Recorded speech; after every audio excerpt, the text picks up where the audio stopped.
കലാഭവൻ സരിക പറയുകയാണ്, അപ്പാനിയുടെയും അക്ബറിൻ്റെയും കൂടെ ഞാൻ പോയി ഇരിക്കുന്നത് അവർ മറ്റാരുടെയും പരദൂഷണം പറയുന്നുണ്ടല്ല, കുറച്ച് തമാശയൊക്കെ ആസ്വദിച്ച് അങ്ങനെ അവരോട് കളിച്ചിരിച്ചിരിക്കാൻ വേണ്ടിയാണ്. ഇത് പറഞ്ഞ് തീർന്ന ഉടനെ ബിഗ് ബോസിൻ്റെ ക്യാമറ നേരെ പോകുന്നത് അപ്പാനിയുടെയും അക്ബറിൻ്റെയും അടുത്തേക്കാണ്. അവരവിടെ ഇരുന്ന് ഓരോ ആളുകളെ ഇങ്ങനെ കുറ്റം പറഞ്ഞ് രസിക്കുകയാണ്. അവർ അനുമോളെ പറ്റി പറയുകയാണ്. അനുമോളെപ്പോലൊരു ഫേക്ക്, അത്രയും ഒരു വൃത്തികെട്ടൊരു ഗെയിമറെ അവർ കണ്ടിട്ടില്ല, അവളുടെ സ്വഭാവം അവർക്കൊരിക്കലും അക്സെപ്റ്റ് ചെയ്യാൻ പറ്റുന്നില്ല എന്നൊക്കെ പറയുകയാണ്. അതിനുശേഷം പിന്നെ ഷാനവാസിനെ പറ്റി പറയുന്നു. ഷാനവാസ് എന്തോ വലിയ സംഭവമാണെന്നാണ് എൻ്റെ വിചാരം, അവൻ ഒന്നുമല്ലെന്ന് അവന് പുറത്തിറങ്ങുമ്പോൾ മനസ്സിലാവും. പിന്നെ അഭിലാഷ്, അവൻ പാവത്താൻ കളിച്ച് നടക്കുകയാണ്. പിന്നെ ഉള്ളത് നമ്മുടെ ഒനിയൽ സാബുവാണ്, അവൻ മിസ്റ്റർ പെർഫെക്റ്റ് ആണ്. അങ്ങനെ മിസ്റ്റർ പെർഫെക്റ്റ് കളിച്ച് അഭിനയിച്ച് നടക്കുകയാണ്. എല്ലാം ഫേക്കാണ്. ഈ അനുമോളെയൊക്കെ വെച്ച് നോക്കുമ്പോൾ നമ്മുടെ രേണു ചേച്ചിയൊക്കെ എന്ത് ക്വാളിറ്റിയുള്ള പ്ലെയറാണ്.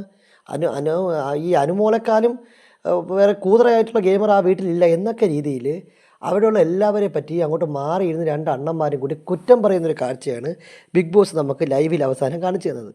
എന്തായാലും സംഗതി അടിപൊളിയായിട്ടുണ്ട്. ബിഗ് ബോസ് എഡിറ്ററിനും ബിഗ് ബോസിൻ്റെ ക്യാമറ കൈകാര്യം ചെയ്യുന്ന ആൾക്കാർക്കും ഒരു വലിയ ഹാർട്സ് ഓഫ് കൊടുക്കുകയാണ്. കാര്യം കലാഭവൻ സരിക ഇത് പറഞ്ഞ് തീർന്നതിൻ്റെ തൊട്ടടുത്ത സെക്കൻഡ് കാണിക്കുന്ന ഷോട്ടാണത്.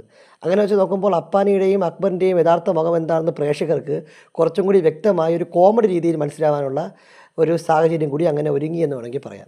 കൂടുതൽ ബിഗ് ബോസ് അപ്ഡേറ്റുകൾക്ക് വേണ്ടി നമ്മുടെ ഈ ചാനൽ സബ്സ്ക്രൈബ് ചെയ്യുക.